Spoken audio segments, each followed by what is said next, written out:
Mukhang malapit nang matapos ang pananatili ni Kevin Love sa Utah Jazz. Ayon kay Mark Stein, posibleng humiling ng buyout si Love upang makalaya sa rebuilding situation ng Jazz, lalo na ngayong pinalaya na rin ng Utah si Jordan Clarkson.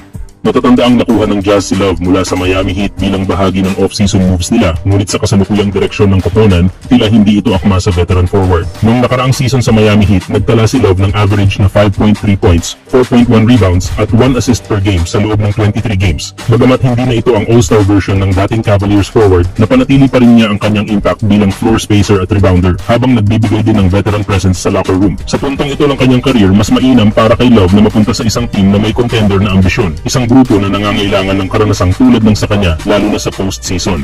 Isa sa mga posibleng destinasyon ay ang Los Angeles Lakers, kung saan maaari siyang makipag-reunion kay LeBron James, ang kanyang dating teammate sa Cleveland na kasama niyang nagkampiyon noong 2016.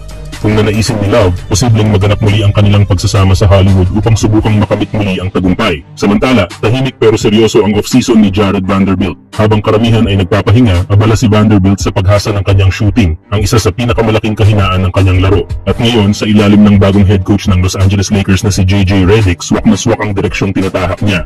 Si Redick, na kilala bilang elite shooter noong kanyang panahon sa NBA, ay tiyak na maghihikayat ng mas spacing at shooting-oriented na sistema, bagay na gustong sabayan ni Vanderbilt.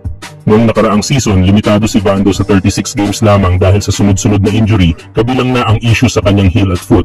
Ngunit ayon sa mga ulat, fully healthy na siya ngayon, at ito ang unang pagkakataon sa 2 taon na makakakumpleto siya ng buong off-season training.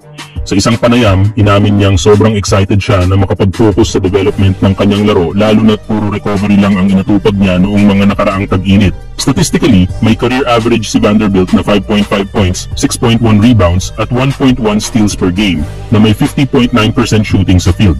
Subalit ang kanyang outside shooting ay nananatiling malaking butas, lalo na noong nakaraang season kung saan bumulusok sa 28% mula sa 3-point line ang kanyang performance. Dahil dito, madalas siyang iniiwan ng depensa sa perimeter, dahilan kung bakit lumiliit ang spacing kapag siya ay nasa loob ng court. Pero kung magbubunga ang kanyang shooting workouts ngayong off-season, posibleng magbago ang takbo ng kanyang karera. Ang pagkakaroon niya ng kahit katamtamang shooting threat ay magbibigay ng mas maraming flexibility para sa Lakers, lalo na sa opensa ni Redick na inaasahang magiging mas modern at mas spread out. Maliban sa kanyang elite defense, hustle, at kakayahang dumepensa sa multiple positions, ang pagdagdag na shooting sa kanyang arsenal ay maaaring magtulak sa kanya bilang isa sa mga pinaka-importanting role players ng team.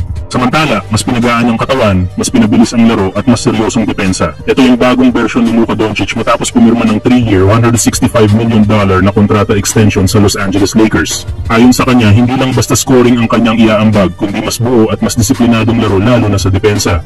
Mas magaling na ako dumepensa ngayon, ani Doncic sa harap ng media. Andiyan na si Marcus, tuturuan niya ako. Malaking tulong talaga yon. Ang tinutukoy niya ay si Marcus Smart, dating NBA Defensive Player of the Year, na personal niyang ni-recruit para sumama sa kanyang kampanya para sa kampyonato. Ani Doncic, para makabuo ng team na pangkampyonato, nakuha namin si Marcus at si Ayton. Magagaling na players yan. Nakalaban ko sila dati, ngayon kakampi ko na sila kaya masaya ako. Nga ang sinasabi niya na mas seryoso na siya ngayon sa depensa, malaking tulong ito sa Lakers na gustong bumuo ng contender sa bagong era ni Coach JJ Redick. Hindi na ito yung Luka na puro highlights lang. Ito na ang Luka na gustong patunayan na kaya rin niyang dumepensa sa pinakamataas na level sa tulong ni Marcus Smart, DeAndre Ayton at ng buong bagong Lakers system. Kayo mga idol, sa tingin niyo ba magiging elite defender na rin si Luka ngayong season?